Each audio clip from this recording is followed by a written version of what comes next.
बोलिए श्री सद्गुरुदेव भगवान की जय। श्री गुरु चरण सरोज रज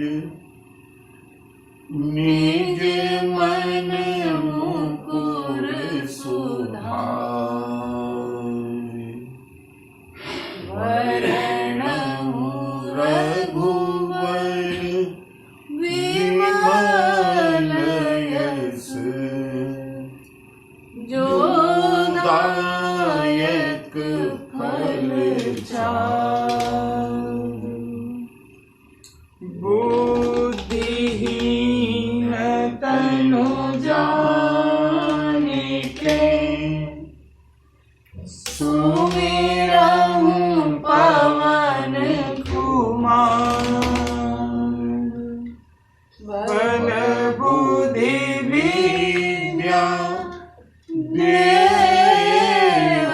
मोहि हरहु कलेश विकार। बोलिए सियावर रामचंद्र की जय। बजरंगबली की जय। बाबा विश्वनाथ की जय।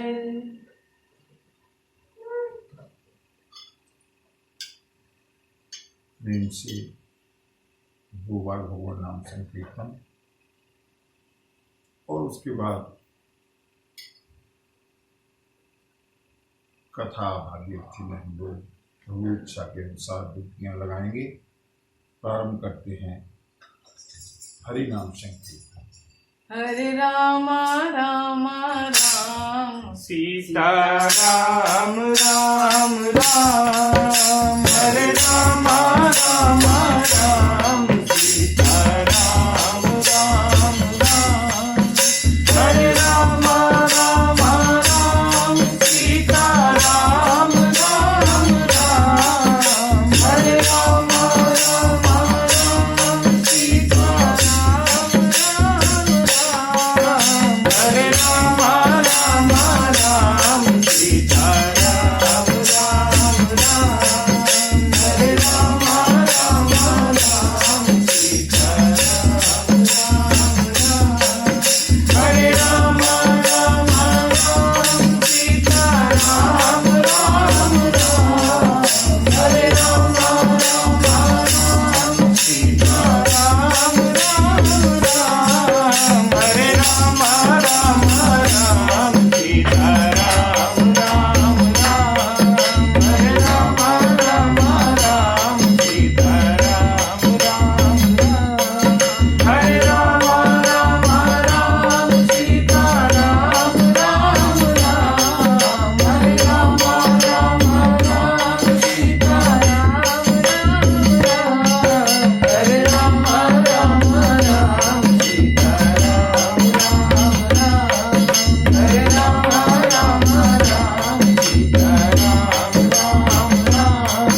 राम राम राम सीता राम राम राम हरे राम राम राम सीता राम राम राम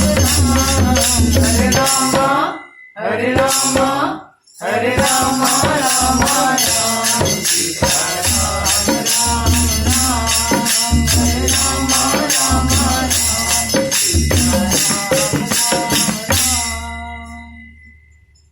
हरे राम राम राम सीता राम राम राम हरे राम राम राम सीता राम राम राम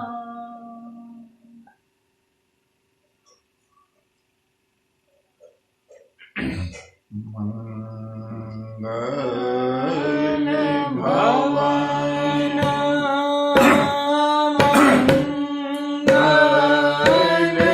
मंगलहारी मंगल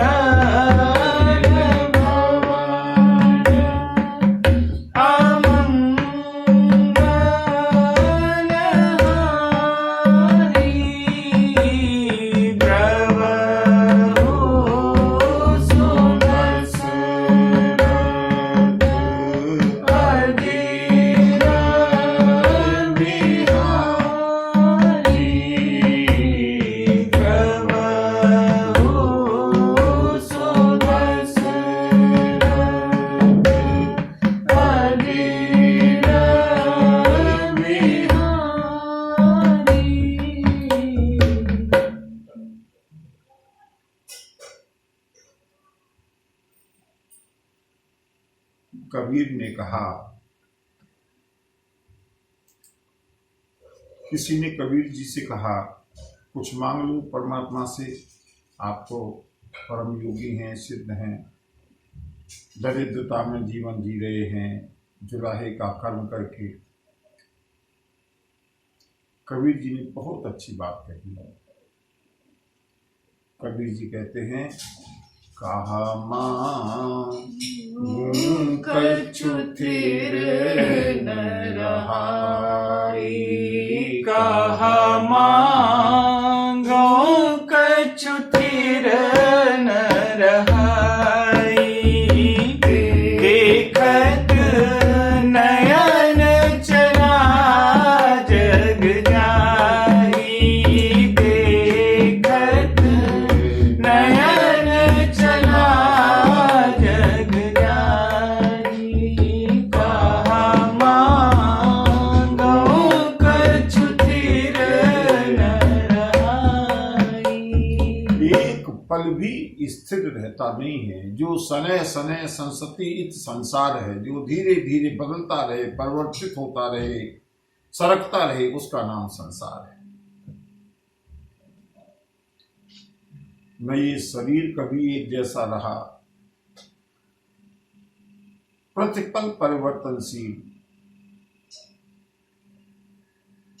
सुबह से लेकर रात तक प्रतिपल परिवर्तनशील, ऋतुएं मौसम निरंतर परिवर्तनशील, मन की प्रवृत्तियां विचार निरंतर परिवर्तनशील। इस परिवर्तन का नाम ही संसार है।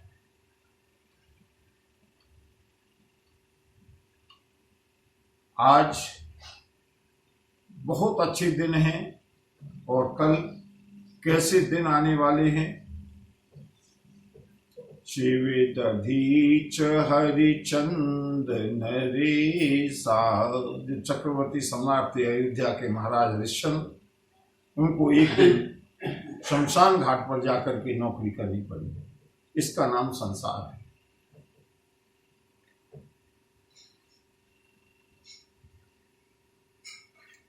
और हमारा झूठा अहम, झूठी ईगो, और यही हमारे दुख का कारण है।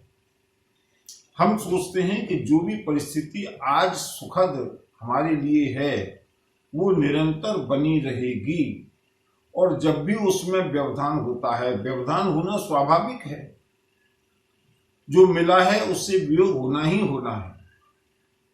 अगर सुख आया है तो दुख आना ही आना है। अगर दिन हुआ है तो रात का होना सुनिश्चित है। अगर सर्दी आई है तो गर्मी भी आएंगी आएंगी।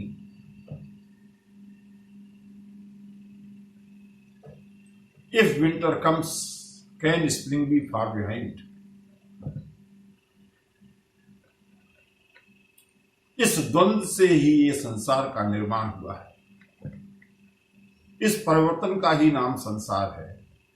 और बंधुओं, अगर इतनी सी बात उपदेश के रूप में नहीं, मैं इसीलिए कह रहा हूं मैं कि उपदेश नहीं कर रहा हूं, जीवन में जीने की कला है रामचरितमानस।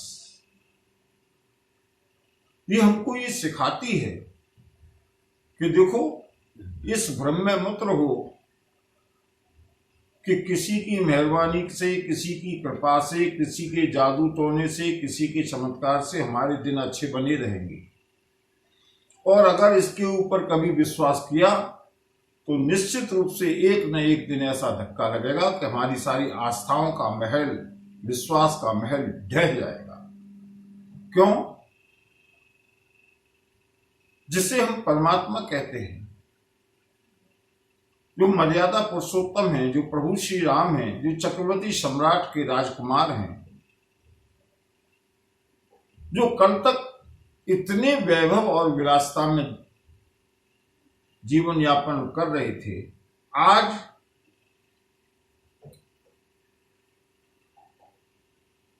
ते सिय राम साथरी सोए। अगर जरा कल्पना करो, हमको एक दिन अपना बेड छोड़ करके कहीं प्लेटफॉर्म पर सोना पड़ जाए, प्लेटफॉर्म पर जहां कोई सफाई सुथराई है, सब कुछ है, वहां पर हमने अपना गद्दा लगा लिया, दरी बिछा ली, और एक दिन अगर सोना पड़ जाए, हमको लगता है जैसे हमने कौन सी बहुत बड़ी तपस्या कर दी।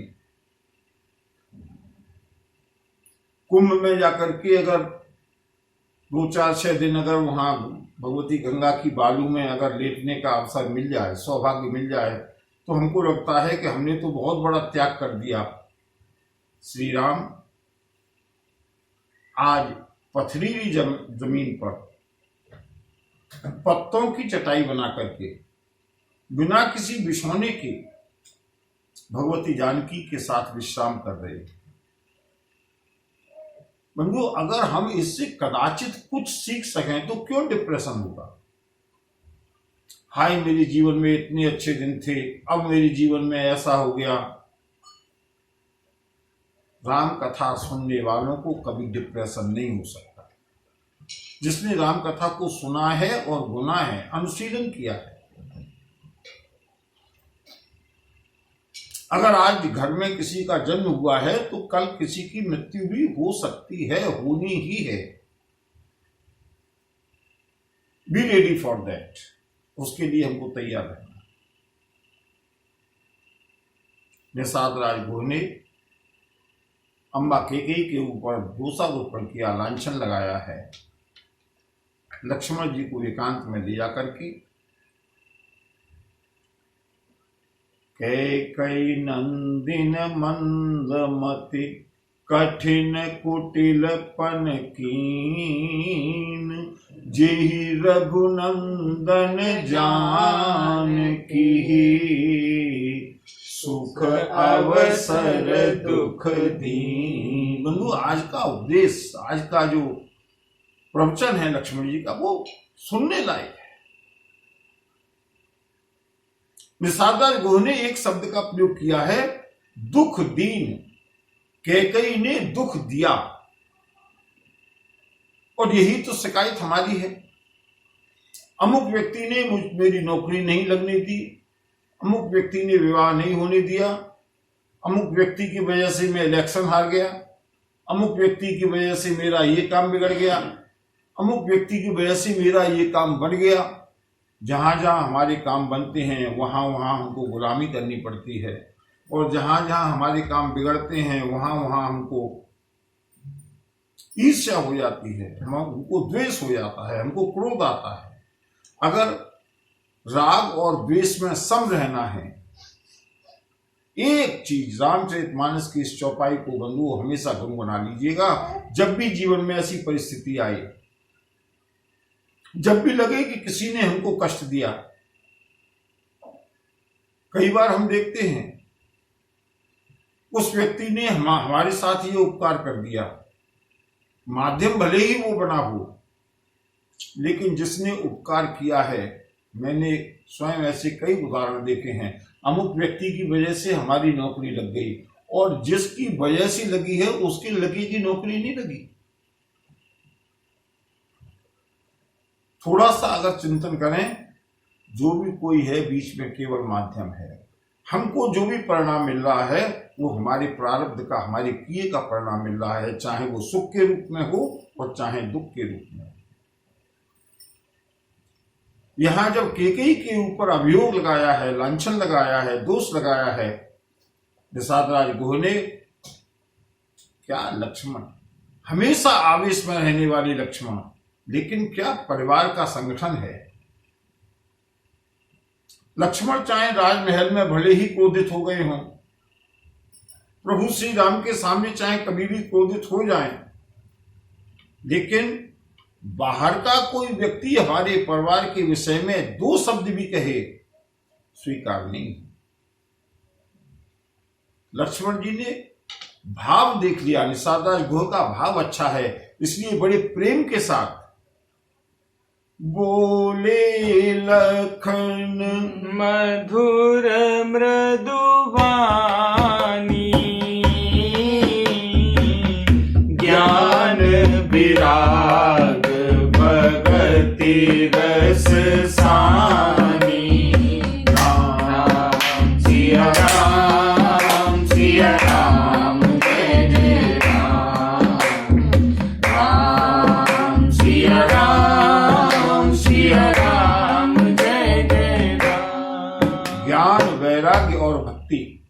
इन तीनों के संगम का नाम ही श्रीमद् भागवत है। भागवत किसी पुस्तक का नाम नहीं है, भागवत एक धर्म का नाम है, जिसमें भागवत धर्म का निरूपण भगवान द्वारकाधीश ने उद्धव जी 11वें स्कंद में किया है। ज्ञान विराग भगति रस सानी। लक्ष्मणी बड़ी ही मधुर भाषा में निषाद राय गुरु को समझाने लगे, और क्या समझाने लगे बंधु, इसको अंडरलाइन कर लीजिएगा। जीवन में जब भी किसी से राग या द्वेष हो ना, हमेशा इसको याद रखिएगा कि काहू न को सुख दुख कर दाता, निज कृत कर्म भोग सब भ्राता, निज कृत कर्म भोग सब भ्राता, जोग वियोग भोग बलवंता, हित अनहित माध्यम ब्रह्मपंदा, जन्म मरण जह लगी जग जालू, संपत्ति विपत्ति करम रुकालू, धरनी राम धनु पुर परिवार, सरग नरक जहाँ लगी व्यवहार, देखिए सुनिए गुनिए मन माही, मोह मूल परमारथ नाही, मोह मूल परमारथ नाही। को न काहू सुख दुख कर दाता, को न काहू सुख दुख कर दाता, निज कृत कर्म भोग सब भ्राता, निज कृत कर्म भोग सब भ्राता। लक्ष्मण जी कहने लगे, भैया आप जो भी कुछ कह रहे हो भावना बस, वो भावनाओं के अनुसार तो ठीक है, लेकिन वस्तु स्थिति ये है कि काहू न को यूनिवर्सल ट्रुथ, कोई किसी को न सुख दे सकता है न दुख दे सकता है। काहू न को सुख दुख कर दाता, निज कृत कर्म भोग सब भ्राता। अपने किए हुए कर्मों का भोग हम सभी लोग भोग रहे हैं। अवश्यमेव भोक्तव्यम कृतम कर्म शुभाशुभम। शुभ या अशुभ जो भी कर्म हमने किए हैं उनका फल का भुगतान हमको ही भोग करना है। और बंधुओं, बिल्कुल यही बात श्रीमद् भागवत में 10वें स्कंद में, जहां नंदनंदन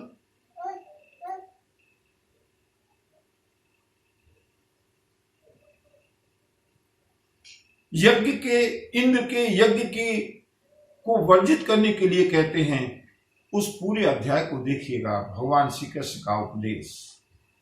बाबा नंद से पूछा, बाबा आज घर घर में पकवान क्यों बन रहे हैं? बाबा नंद ने बताया, बेटा आज इंद्र की पूजा है। बोले ये इंद्र कौन है?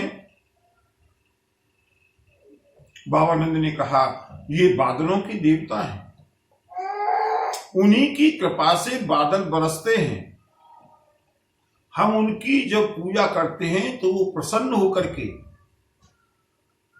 बादलों के द्वारा वर्षा कराते हैं और उस वर्षा से ही अन्न पैदा होता है, अन्न से ही हम सब प्राणी और गोवंश जीवित रहता है। इसलिए हम सब लोग इंद्र देव की कृपा पर ही जीवित हैं, उसी के ऊपर निर्भर हैं। इसी कर्म के डॉक्ट्रिन को, इसी फिलॉसफी को, इसी थ्योरी को भगवान श्याम सुंदर ने वहां पर स्थापित किया।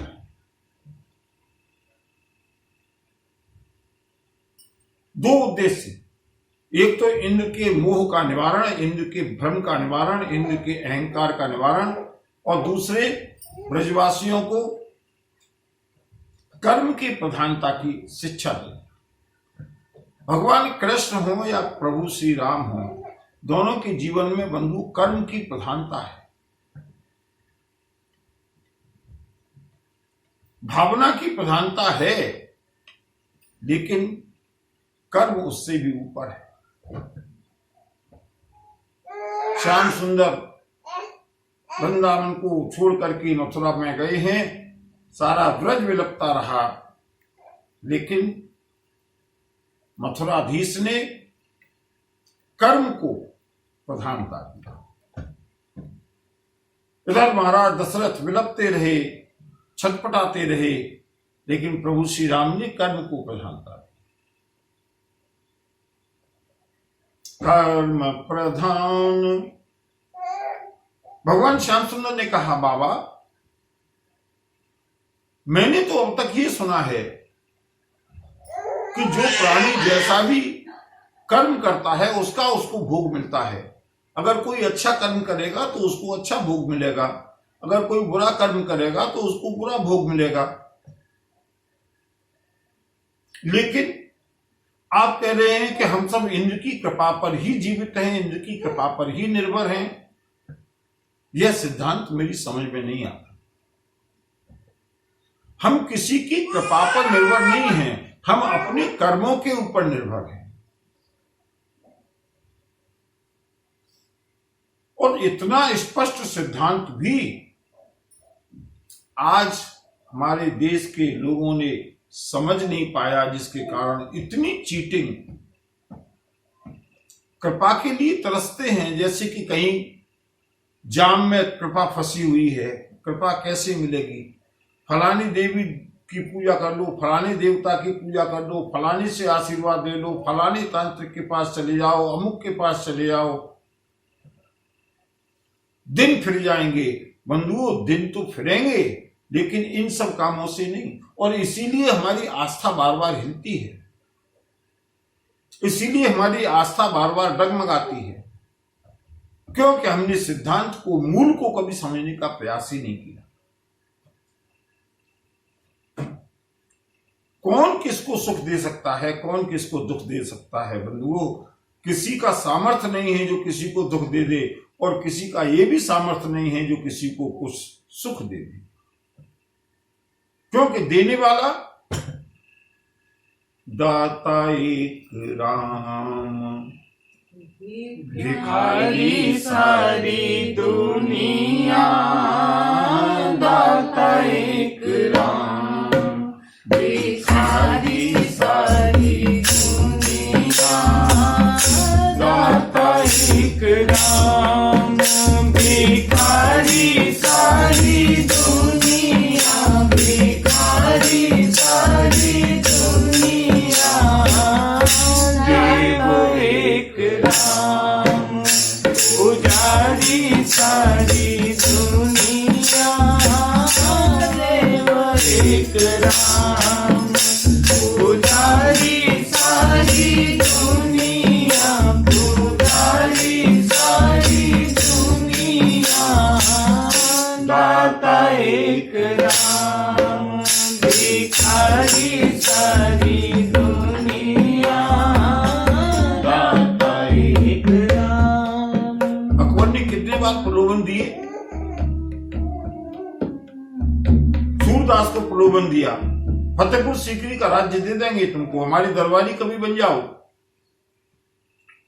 सूरदास कहते हैं संतन को कहा सीकरी सौ काम।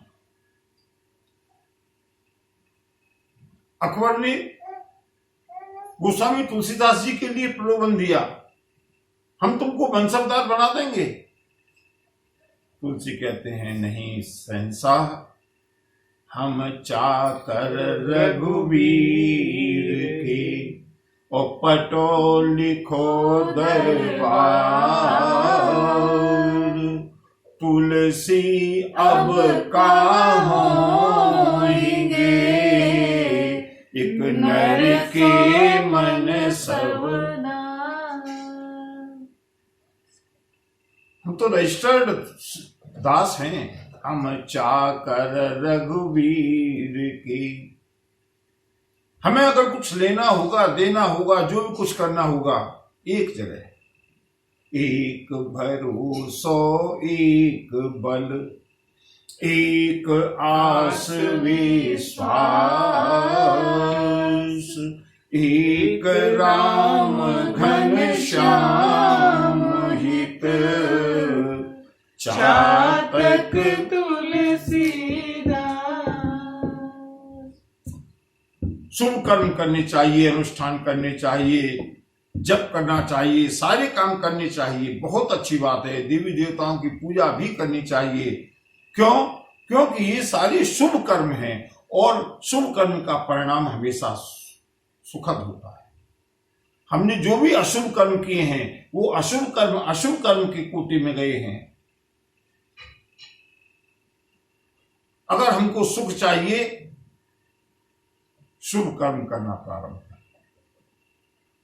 हमारा अगर हम दूसरे को सुख दे सकते हैं, सुख दें। अगर हम दूसरे को सुख दे सकते हैं तो सुख दें। अगर हम दूसरे को सुख देंगे तो बदले में हमको भी सुख मिलेगा, लेकिन किसी कामना से नहीं।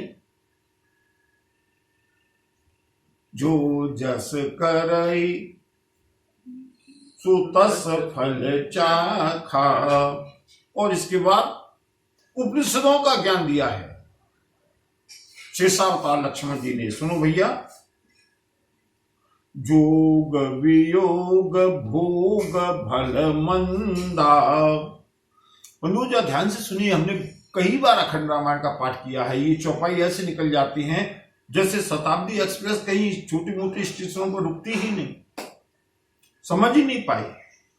और उसका परिणाम हमको आज भटकना पड़ रहा है इधर से उधर। जोग वियोग संयोग, और उसके बाद वियोग द्वंद्व है। भोग भल, भले और बुरे का भोग। भल मंदा, हित अनहित मध्यम भ्रम। हमको शत्रु मिला, मित्र मिला, उदासीन मिले, जो भी मिले, ये सब हमारे प्रारब्ध के अनुसार है। 20 ईयर दृष्टावधि। जन्म मरण जहाँ लगी जग जालू।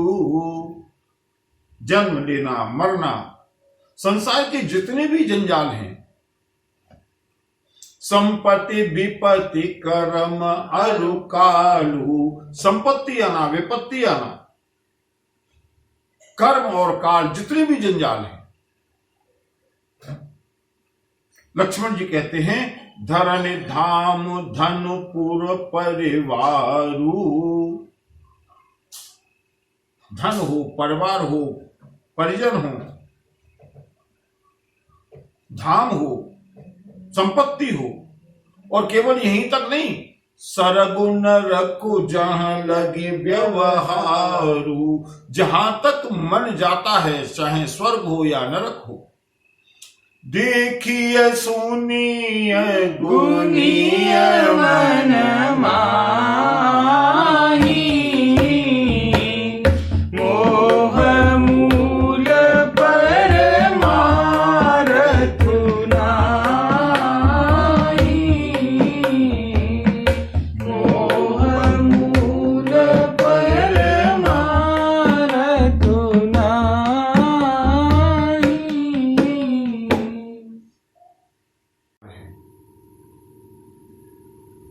जो सुनने में आते हैं, करने में आते हैं, विचार में आते हैं, मन की जहां तक अप्रोच है, वो सब मोह मूल, वो मोह का कारण है, परमार्थ नहीं है। मोह क्या है बंधु? आज थोड़ा मोह की परिभाषा समझ करके फिर थोड़ा आगे बढ़ेंगे, क्योंकि कल गंगा दशहरा है। मोह का अर्थ हम लोगों ने संभवतः भी स्पष्ट रूप से समझा नहीं है। मोह का अर्थ लोग प्रेम समझते हैं। मुझको बेटे से बहुत मोह है, पति को पत्नी से मोह है, पत्नी को पति से मोह है, हमको संपत्ति से मोह है। मोह का मतलब लगाव। बंधु, मोह का मतलब केवल लगाव नहीं है। मोह का सीधा सा अर्थ है अज्ञान। जो सत्य नहीं है उसको सत्य मान लेना, इसी का नाम मोह है। मोह का मतलब प्रेम या राग नहीं है, आसक्ति नहीं है। मैं उदाहरण देकर के एक उदाहरण देकर के आपको बताता हूं। जो मोह शब्द हम लोगों ने अपने प्रचलन में सुने हैं, सभी ने सुना है ना।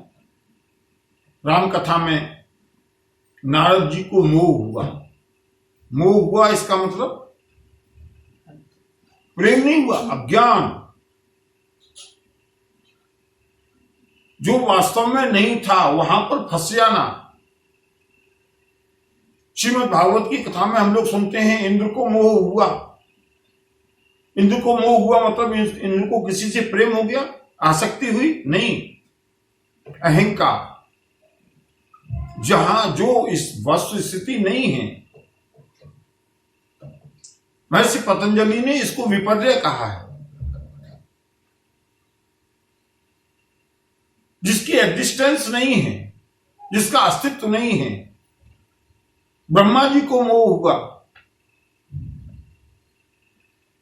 ब्रह्मा जी को मोह हुआ इसका मतलब अज्ञान। रामचरितमानस में हम आगे देखेंगे गरुड़ जी को मोह हुआ। मोह का मतलब केवल भ्रम, मोह का मतलब इल्यूजन, मोह का मतलब अज्ञान। जिस चीज का अस्तित्व नहीं है उस चीज को सत्य मान लेना, इसका नाम मोह है। स्वप्न, सपने हो ही भिखारी नभ, रंक नाक पते हो, जागे लाभ नहानि कछु, तिमि प्रपंच जिय जोई। लक्ष्मण समझाते हैं भैया, सपने होई भिखारी नप। एक भिखारी सो रहा है, सपने में उसने देखा उसकी लॉटरी खुल गई। सपने में उसने देखा उसने इलेक्शन जीत लिया। अब सपने की अप्रोच तो कहीं तक भी हो सकती है। सपने हो ही भिखारी नप। एक भिखारी सपने में राजा बन गया। सपने में प्रसन्न हुआ या नहीं हुआ? कितना खुश हुआ। सपने में वो ये नहीं सोच रहा कि मैं सपना देख रहा हूं, है सपने में, लेकिन प्रसन्न बहुत है। और सपने में एक राजा ने देखा किसी शत्रु ने आक्रमण कर दिया। सपने में किसी राजा ने देखा महामारी हुई, किसी भी दैवीय आपत्ति से मेरी राज्य की संपत्ति नष्ट हो गई, मेरा राज्य मुझसे छिन गया। रंक नाक पति होय, राजा भिखारी बन गया। भिखारी कौन बन गया? राजा। भिखारी राजा बन गया।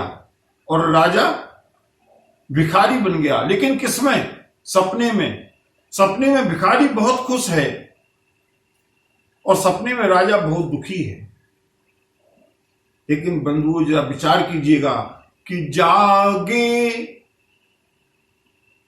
फुटपाथ पर पड़ा हुआ वो भिखारी जैसे ही जगह, अभी गाड़ियों में घूम रहा था सपने में, अभी राजा बना हुआ था, अभी MP MLA बना हुआ था, और जैसे ही जगह तो जागे लाभ न कोई लाभ हुआ। और राजा जो रो रहा था, विलाप कर रहा था, दुखी हो रहा था, वो न हानि कछु, न राजा को कोई नुकसान हुआ और न भिखारी को कोई लाभ हुआ। जगने के बाद तेमे प्रपंच जिए जोई। हे भैया, ये संसार का जो प्रपंच है ना, ये ऐसे ही समझ लो, कुछ नहीं है, ये केवल प्रपंच है। उमा कहूं मैं अनुभव अपना, सत हरि भजन जगत सब सपना, सत हरि भजन जगत सब सपना। मैंने बड़े बड़े बलिष्ठ लोगों को इस दयनीय स्थिति में देखा है कि चलने में भी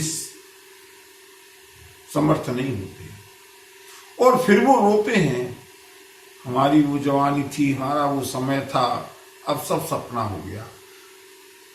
बंधु, न वो रहा, न ये रहेगा, न आने वाला समय रहेगा, ये हु ना रहेगो। क्यों? स्वप्न है। स्वप्न की पहचान ही ये है, स्वप्न का लक्षण ही ये है, जो कभी स्थिर न रहे उसका नाम स्वप्न है। स्वप्न कभी स्थिर नहीं रहता। भैया, अस विचार नहीं कीजिए रोसू। बेकार में किसी को दोष देने से कोई लाभ नहीं है। और लक्ष्मण जी आगे बहुत अच्छा उपदेश करते हैं बंधुओं। राम सिया राम, सिया राम, जय जय राम, राम सिया राम, सिया राम, जय जय राम। मोह निशा सब सोवनिहारा,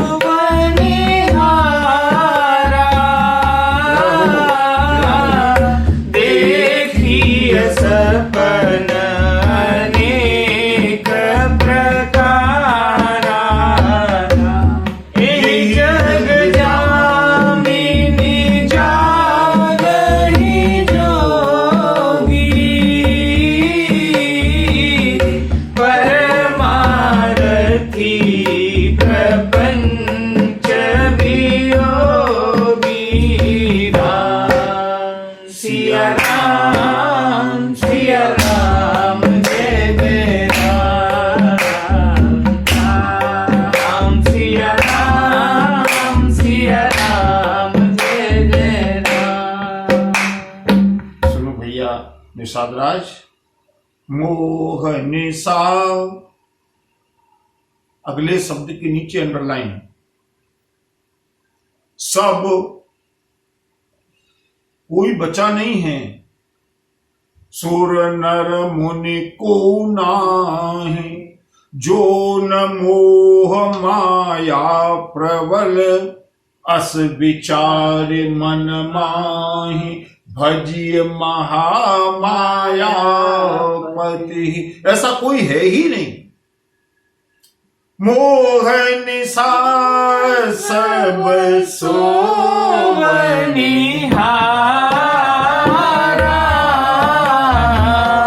देखिए सपन अनेक प्रकारा।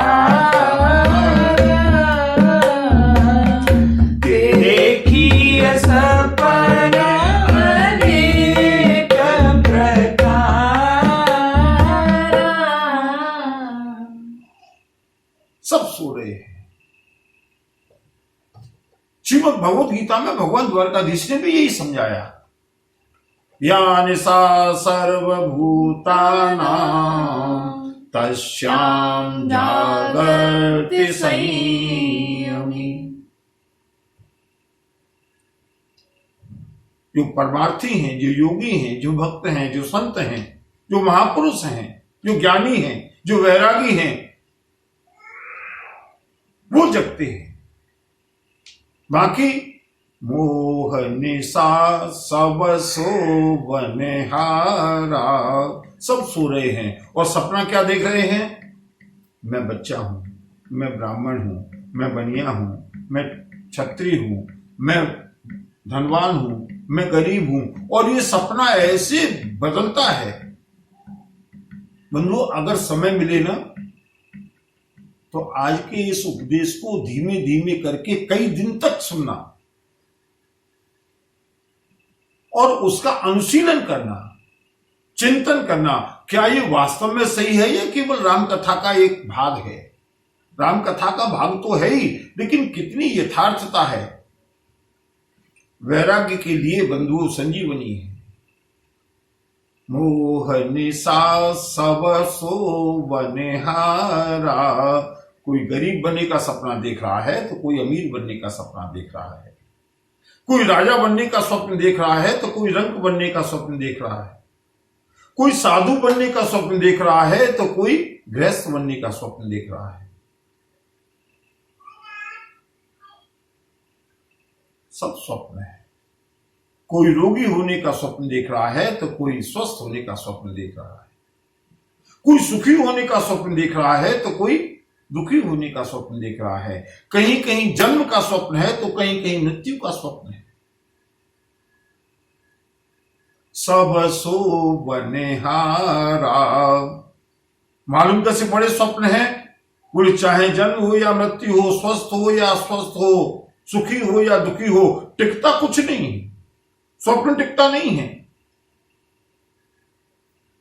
देखहि सपन अनेक प्रकारा।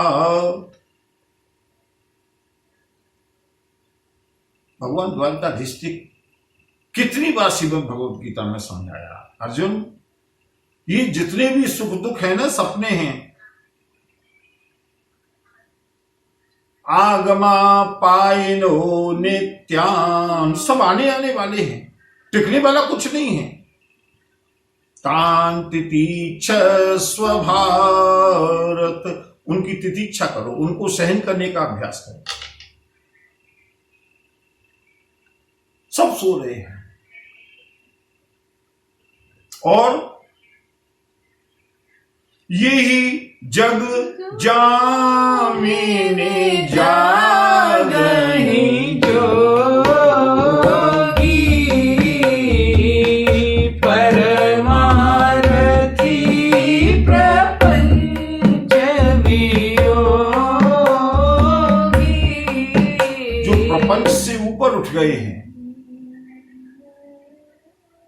जो परमार्थ का, जिनका उद्देश्य परमार्थ है, माइक जगत से जो ऊपर हटे हैं। और वो किसकी कृपा से हटे हैं? अपने साधन से नहीं, अपने पुरुषार्थ से नहीं, कोई नहीं हटा। अगर हटे हैं तो कैसे हटे हैं? अज्ञान तिमिरांधस्य ज्ञानांजन शलाकया चक्षुरुन्मीलितं येन तस्मै श्री गुरुवे नमः।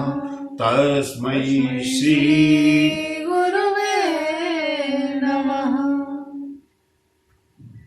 इसी का नाम गुरु है।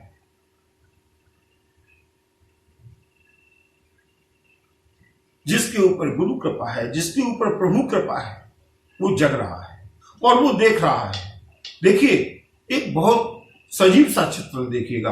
कोई व्यक्ति सपने में जब तक स्वप्न में है तब तक उसको भय का, क्रोध का, सुख का, दुख का इतना सजीव अनुभव होता है कि सपने में लोग चलने लगते हैं। सपने में लोग चीखते हैं, सपने में लोग हंसते हैं, सपने में शरीर में से अनेक तरह के श्राप होते हैं, भय के कारण, क्रोध के कारण, सुख के कारण, दुख के कारण। इतना सजीव स्वप्न और रोज देखते हैं, ऐसा नहीं है कल मैंने सपना देखा था इसलिए आज तो मैं बिल्कुल सचेत होकर के सोऊंगा, आज सपने का मुझके ऊपर कोई असर नहीं होगा। कभी ऐसा हुआ? 60 साल हो गए, 70 साल हो गए, 90 साल हो गए सपना देखते हुए, रोज सपना देखते हैं, लेकिन जैसे ही सपने में गए सपना सत्य हो गया, जगना असत्य हो गया। इसी तरह से जब किसी सोते हुए प्राणी को बड़बड़ाते हुए कोई जगता हुआ प्राणी देखता है ना, तो उसे हंसी आती है। देखो बड़बड़ा रहा है सपने में, और जरा उसको झटका देके जगा दो, कष्ट दूर हो गया। लेकिन फिर थोड़ी देर के बाद फिर नींद लगी और फिर सपने में चला गया। जिमी सपने सर काटे कोई जागे बिनु न दूर दुख होई, जागे बिनु न दूर दुख होई। मैं प्राय एक उदाहरण देकर के समझाता हूं। हम सपने में हैं और सपने में हमने देखा कुछ बदमाश हमारे पीछे पड़ गए, मैं भाग रहा हूं, छिप रहा हूं, अंत में जाकर के बदमाशों ने मुझे पकड़ लिया, बदमाशों ने मुझको लूट लिया, बदमाशों ने मेरे ऊपर प्रहार किया, मैं घायल हो गया, मुझसे सब कुछ लूट करके ले गए। सपने में रो रहा हूं, सपने में चीख निकल गई, और जैसे ही चीख निकली सपना टूट गया। और जैसे ही सपना टूटा घर वालों ने आकर के कहा क्या हुआ?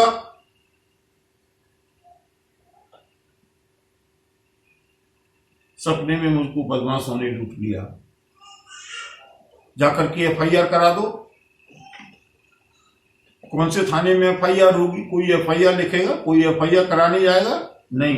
अरे अभी थोड़ी देर पहले तो वो बिल्कुल सत्य लग रहा था, अब जग गए, कष्ट दूर हो गया।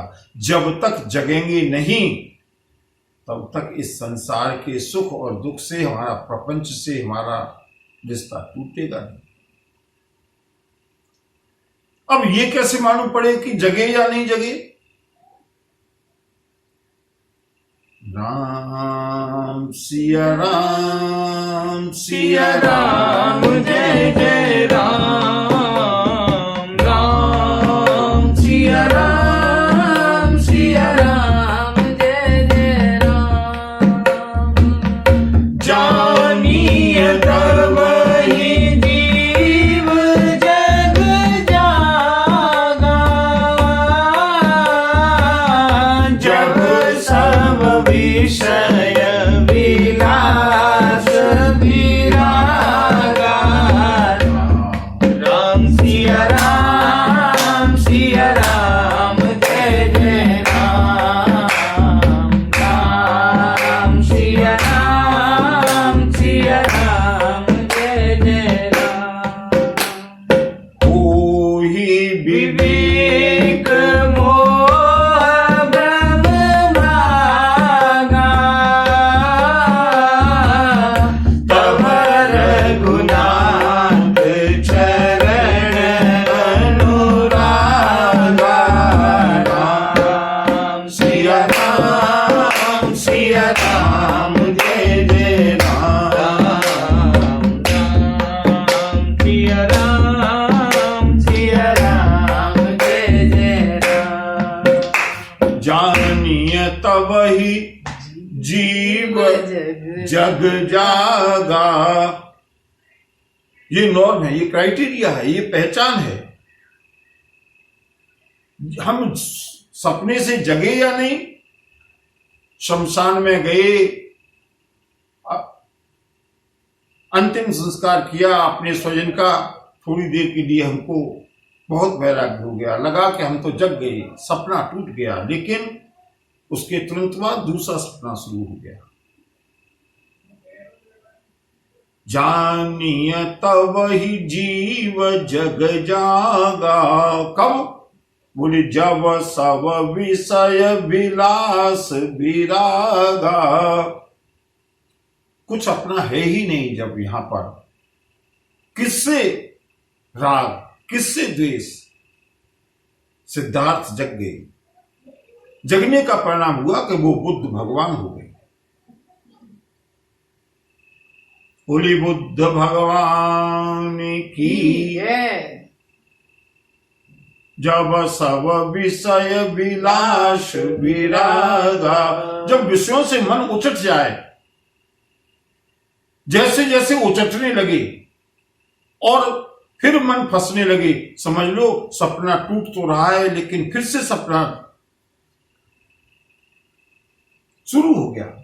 लेकिन जब पूरी तरह से जग करके बैठ जाए, विषयों से वैराग्य हो गया, अब कोई कामना नहीं।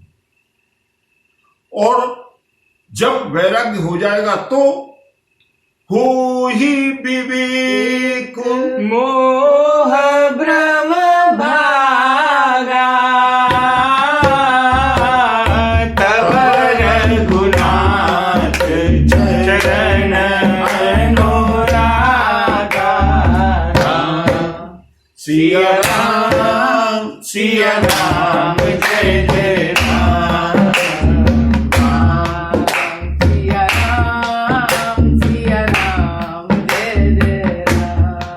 विवेक जागृत हो जाएगा। विवेक का मतलब प्रज्ञा, प्रज्ञा का मतलब सत और असत में अंतर। ये सत है, ये असत है, ये सर्प है, ये रस्सी है। जब ऐसी हमारी प्रज्ञा चक्षु खुल जाएंगे, उघरहि बिमल विलोचन ही के, मिटहि दोष दुख भव रजनी के। सिया राम जय जय राम।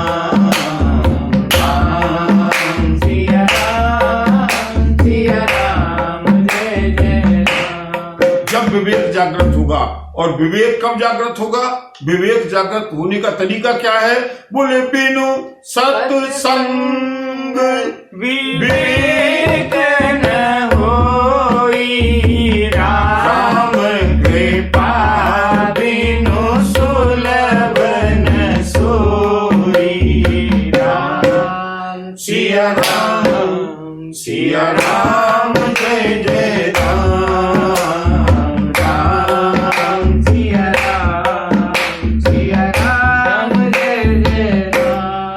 विवेक जागृत होगा, मोह और भ्रम दूर हो जाएगा।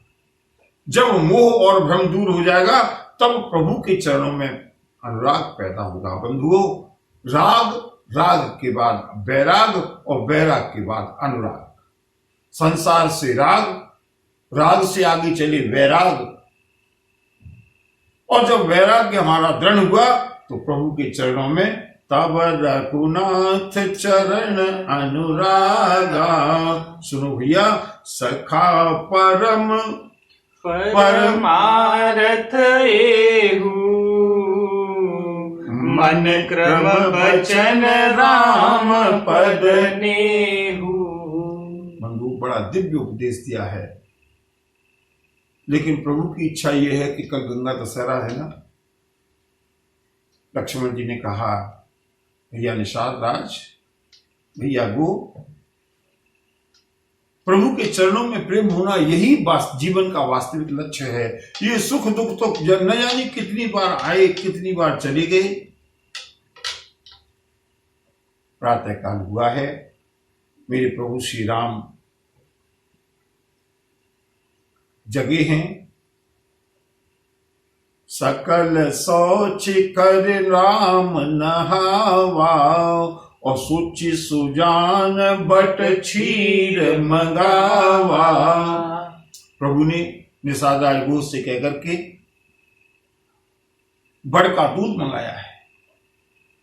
और देखते ही देखते अपने घुंघराले उन केसों को, उन स्निग्ध, उन चिकने केसों को, जिनको रोज माता कौशल्या अपने हाथों से सुलझाया करती थी, आज प्रभु श्री राम ने अनुज सहित सिर जटा बनाए,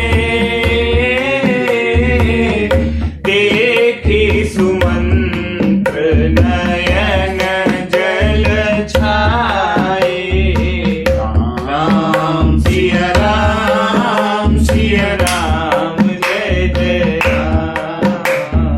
राम सिया राम सिया राम जय जय राम। जैसे ही प्रभु ने अपने सुंदर घुंघराले केसों को जटाओं के रूप में दूध लगा करके परिवर्तित किया, सुमंत जी के नेत्रों में जल आ गया, आंसू आ गए, रोने लगे।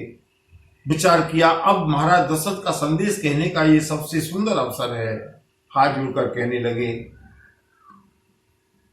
रघुनाथ नाथ कहिहु अस कौशल नाथा, और ले रथ जाहु राम के साथ।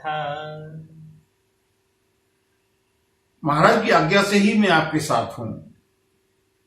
महाराज ने संदेश दिया है कि बन दिखाई सुरसर अन भाई, आनहु फिर बेगी दो भाई।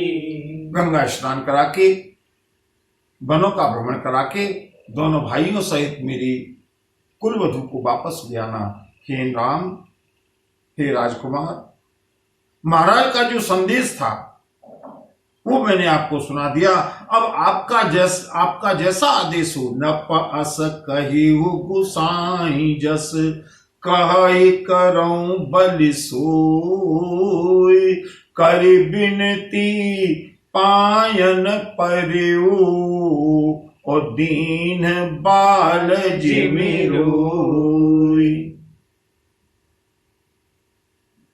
सुमंत जी बिलखने लगे, राम क्या आदेश है? मेरी तो केवल इतनी ही प्रार्थना है कि तात कृपा कर कीजिए सोई, जाते अवध अनाथ न होई। कुछ ऐसा करिए जिससे अयोध्या कहीं अनाथ न हो जाए। प्रभु श्री राम ने महामंत्री सुमंत को लेकर के अपने हृदय से लगाया है, और क्या संदेश दिया है श्री राम ने बंधुओं। चाचा श्री जाकर के पिताजी से पितु पद गही कही कूटिनति, विनय करऊ कर जोर, चिंता कवनिहु बात के, तात करिय जनि मोर। पिताजी को मेरी ओर से दंडवत प्रणाम कहना, प्रार्थना करना और कह देना आपकी आज्ञा से, आपके आशीर्वाद से मुझे कहीं कोई कष्ट नहीं है। मंत्री जी और प्रभु श्री राम कुछ अपना संदेश दे ही रहे थे। उसी समय में पुनि कछु लखन कही कटुवानी। देखिए अभी जो लक्ष्मण जी निषाद राज गो को उपदेश कर रहे थे वही कठोर शब्द कह दिए महाराज के लिए, महारानी कैकेयी के लिए, भरत के लिए। प्रभु बरजे बड़ अनुचित जानी। प्रभु श्री राम ने लक्ष्मण को मना किया। सुमंत जी से कहा, महामंत्री जी कृपा करके लक्ष्मण के संदेश को जाकर के महाराज को मत सुना देना, ये अनपार्लियामेंट्री है, इसको कार्यवाही से निकाल दो। सकुचि राम निज शपथ दिवाई, लखन संदेश कहिय जनि जाई।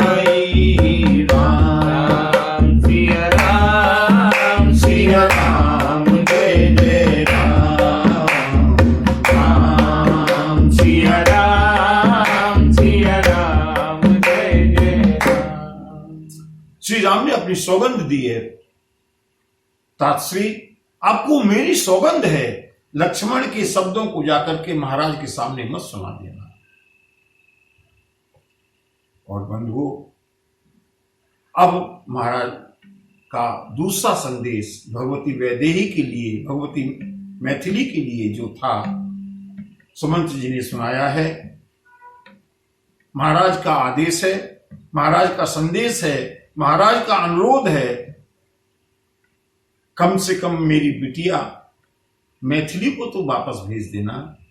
मई के ससुरे सकल सुख, जब ही जहां मन मान, तब रही सुखे सिया, जब लगे विपत्ति बिहार। जब तक ये विपत्ति के दिन है, मायके में या ससुराल में कहीं भी जानकी बनी रहे, मुझको थोड़ा सहारा रहेगा, मुझे प्रसन्नता रहेगी।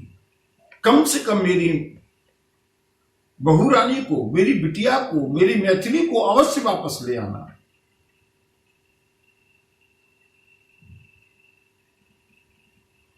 ससुर का संदेश को, ससुर जी के संदेश को सुना है। भगवती वैदेही विवल हो गई। भगवती वैदेही ने बड़े विनम्र स्वर में अपना संदेश दिया है। जाकर के पिताश्री को मेरा चरण बंदन कहिएगा और कह देना आपके आशीर्वाद से सब कुछ कुशल है। मेरे प्राणनाथ, मेरे देवर मेरे साथ में हैं। प्राणनाथ प्रिय देवर साथा, फिर मुझे भला किस बात का कष्ट है। प्रभु श्री राम ने मंत्री और सुमंत को बार बार समझाया है और अंततः श्री राम ने मंत्री व सुमंत को विदा किया है।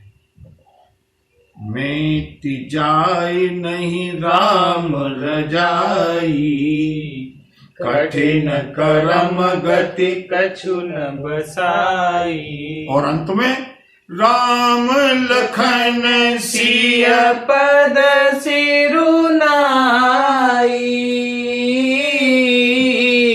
फिरे ओ बनी कर जी में मूर गवाई। राम सिया राम, सिया राम, जय जय राम। राम सिया राम, सिया राम, जय जय राम। विदा किया है मंत्री सुमंत्र को। रथ हांक्यू हाय राम तन दे, जैसे ही सुमंत जी ने रथ को वापस मोड़ने के लिए किया है, घोड़े बार बार प्रभु श्री राम को की ओर देख करके हिनहिनाने लगे, दुखी होने लगे, घोड़ों के नेत्रों से अश्रुधारा बहने लगी। सुमंत जी ने विचार किया, जब घोड़ों की ये दशा है, महाराज की क्या दशा होगी। ये रथ तो तभी तक था जब तक इसमें राम थे, अब इसमें से राम के जाने के बाद मैं इस रथ को कैसे अयोध्या लेकर के जाऊंगा। बरबस राम सुमंत पठाए, सुर सर तीर आप सब आए। सुर सर तीर आप तब आए। मंत्री वसुवंत को प्रभु श्री राम ने बरबस वापस किया है, विदा किया है और वहां से आए हैं भगवती गंगा के किनारे। प्रभु की इच्छा यही थी कि आज भगवती गंगा के किनारे तक किसी तरह से पहुंच जाए, क्योंकि कल मंगलमय गंगा दशहरा है। और बंधुओं, कल हम परम पवित्र चरित्र रामचरितमानस का जो अनमोल हीरा है, केवट चरित्र, गंगा दशहरा के दिन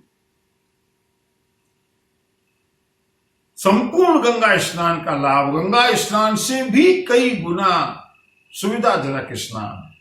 कल हम इसका आनंद लेंगे। जो लोग गंगा स्नान का आनंद लेना चाहें, गंगा दशहरा का पुण्य लेना चाहें, कल इस कथा में अवश्य सम्मिलित हों। कल की कथा कल ही सुने, जिससे गंगा दशहरा का पूरा लाभ मिले।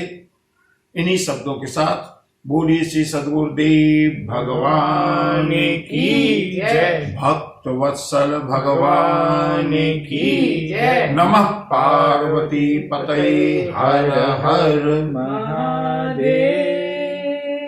जय